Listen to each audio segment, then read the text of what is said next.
you noticed this quiet, almost invisible frustration humming beneath the surface of literally everyone's financial life right now? I mean, you can feel it. Your friends can definitely feel it.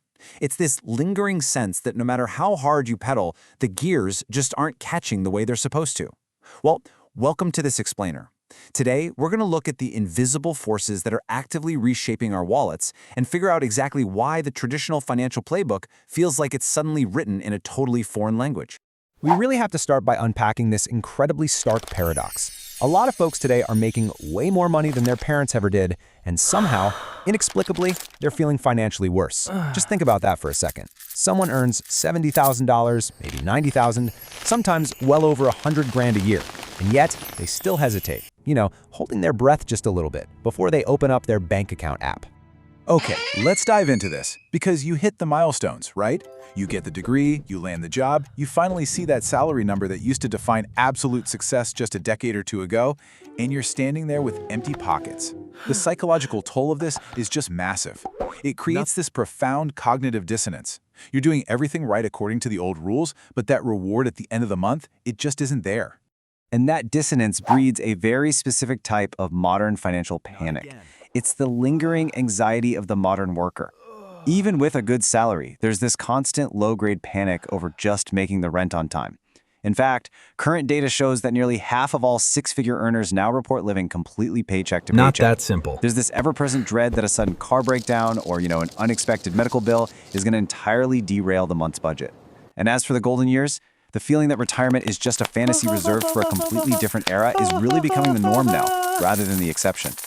It's pretty much impossible not to look back and compare this to the lived reality of our older relatives. We've all heard the stories. People who easily bought homes in their 20s, families that were comfortably raised on a single standard income, workers who retired with guaranteed, reliable pensions. And that was the absolute baseline. It wasn't extreme wealth, it was just the standard American dream. But when we place that 1950s or 1980s reality right next to our 2020s reality, the contrast is absolutely jarring. So when we map out this generational shift, the reality becomes totally glaring. In the 50s, the industrial worker had this clear, linear path to a stable life. By the 80s, the corporate office worker still had a firm grasp on that stability and purchasing power. But now, in the 2020s, the modern digital worker is arguably producing way more value, leveraging advanced technology, working longer hours, and yet, the economic reality they face is fundamentally different. The expectations were handed down perfectly, but the economic environment, it completely mutated. Here's the crucial point. The milestones of the past, owning a house with a yard, having reliable and substantial savings in the bank, comfortably raising a family, they used to be the unquestioned baseline standard. If you worked a full-time job, those were just the expected outcomes. Today, those exact same milestones have been quietly recategorized. They're no longer the baseline. They are increasingly considered luxuries that require exceptional income or, frankly, generational wealth to actually achieve. So let's look at the mechanics driving this. It all starts with the static paycheck.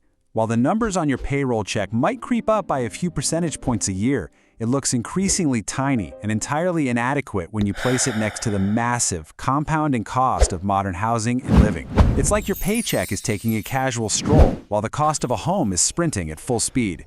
And man, it is not just housing. The squeeze is everywhere. Insurance premiums, up. Basic childcare, up. Essential healthcare, relentlessly up. These aren't discretionary choices we're talking about here. They are mandatory costs of just existing, and they're accelerating way past our wages. And then the squeeze becomes an outright attack. Your static paycheck is totally Everything's vulnerable. fine? Skyrocketing rent, surging groceries, spiking gas. It's crushing it from literally all sides. Every single time you go to the store, every time you renew a lease, the buying power of that piece of paper in your wallet just shrinks. Because it all compounds. Debt, utilities, taxes, closing in simultaneously. You aren't just paying for things anymore. You're trying to hold up a collapsing roof with a single piece of paper. The individual is completely overwhelmed by a barrage of necessary, non-negotiable costs. All right, let's just take a deep breath for a second. We've seen this surface-level squeeze. We feel the pain at the grocery store. We feel the anxiety of the housing market. But if we want to actually understand this, we have to stop looking just at the receipts and start asking the bigger question, what is really going on beneath the surface here? What is the structural engine that's driving this relentless, exhausting pressure? Which brings us to what we can call the macroeconomic iceberg. The prices we constantly complain about? That's just the tip breaking the water. But beneath the surface, that's where the real engine is. We're talking about decades of complex monetary policy. Think of it like this. When the money supply continuously expands, the dollars in your pocket get diluted. They lose their strength. If a central bank prints trillions of new dollars and injects them into the economy, the currency you hold is suddenly representing a much smaller slice of the total pie. So it literally takes more of those weakened dollars to buy the exact same gallon of milk or square foot of housing. Meanwhile, massive institutional shifts prioritize inflating the prices of assets, like stocks and real estate, because that's where the newly created capital tends to flow first. So if you own those assets, your net worth skyrockets. But if you only earn a wage, you're left behind. The silent erosion of your purchasing power isn't an accident. It's the mathematical result of these deep forces quietly siphoning stored value out of everyday wages. Now, what's absolutely crucial to realize here is that inflation isn't just an isolated glitch or some temporary spike caused by a bad year. It is a continuous, invisible, structural shift. It's a relentless process that quietly erodes your purchasing power. You can't see it happen day by day, but over a decade, it completely rewrites what your labor is actually worth in the real world. Your energy and your time are being devalued without you ever agreeing to a pay cut. And I really want to validate something important here. When you're caught in the middle of this, it creates a massive internal storm.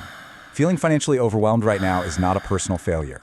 If you're struggling to budget your way out of this, it's because you're trying to use a micro solution for a macro problem. No amount of skipping lattes or clipping coupons can outpace the systemic devaluation of currency. The anxiety and confusion you feel is the completely natural psychological result of trying to navigate this turbulent macroeconomic storm without a map. Because ultimately, this is the breaking point. We are watching an entire generation try to perform this crazy, precarious balancing act on a stack of crumbling currency.